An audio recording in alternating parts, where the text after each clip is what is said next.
So I wanted to explain the way that I'm dressed as opposed to the way that you're dressed. The reason why I do that is because I have not yet had the pleasure of interviewing anybody with a doctorate.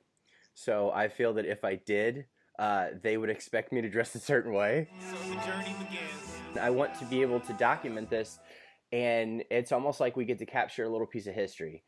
And I think that what you've done has impacted two mediums, and I don't want to be too pretentious in the fact that this statement, when it comes to music, specifically hip hop, you've done something greater than Tupac, Biggie, Kurt Cobain. One, you woke up on your 27th birthday, and two, you combine education and hip hop, and I think that's amazing. So, Yeah, I appreciate that. I think that, one of the something that's really important for me to continue to say is that, if there are people like Biggie or Tupac or Kurt Cobain or, I mean, many artists who precede us, I think that they've often been left out of conversations that we have about scholarly engagement, or they've been left out of conversations that we have about education, and it's because I think that we have hard divides mm-hmm, in our minds and in our institutions about what it means to be engaged in a scholarly manner, mm-hmm. and more than say like surpassing anything that they've done, and I do appreciate the comment. I think that it's just collapsing the divide between what we consider art and we consider knowledge production. Mm-hmm. Because I think that when someone like Kurt Cobain is producing or writing those lyrics that he's writing, and they have the ability to affect so many people in the profound ways they do, he's doing something that is at its root educational. There are Okay. people who are engaging with what he's saying, and they're thinking really deeply, some of them, about what it is that he's saying, and then that's going to profoundly affect their lives for the duration. I agree. And at its best, that's what education does. And one of the things that I wanted to look at when I came to Clemson was how that was part of my life all the way up to doing a doctoral program, and then intervene or try to intervene in that space and say that what I'm doing here is really just moving something that has already existed into a place where it hasn't been done, more than creating something new. It's like rearranging the room rather than building a new building.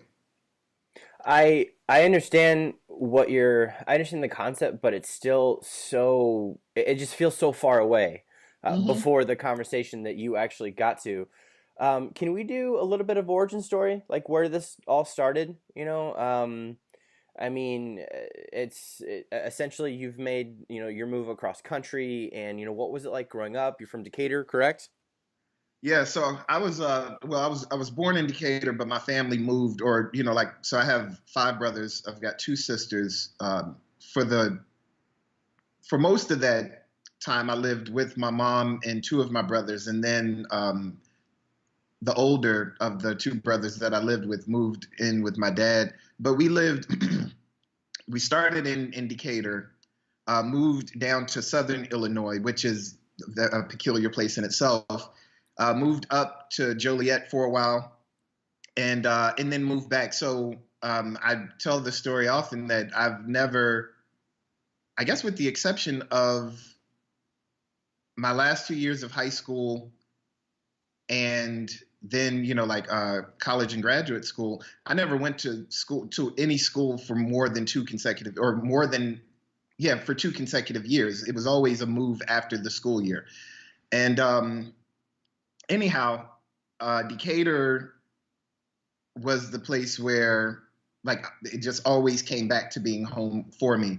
I went to Eastern Illinois University initially out of high school, and after 2 years stopped because I was going to, try to be a famous rapper, and ultimately went back to Millikan, in Decatur, in order to try to finish up because it was at home and I was able to continue to perform and make music.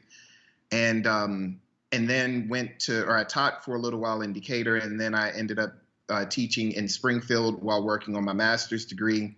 And while teaching and working at Benedictine University for their, while I was teaching there as well and doing this class called The Poetics of Hip Hop, and was writer in residence for Quiddity Literary Journal.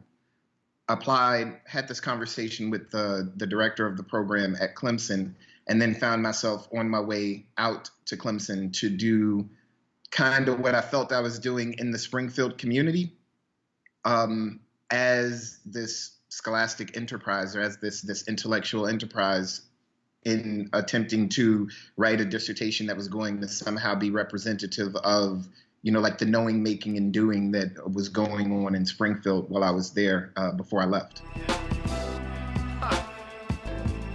Good looking out, True. I finally made my move.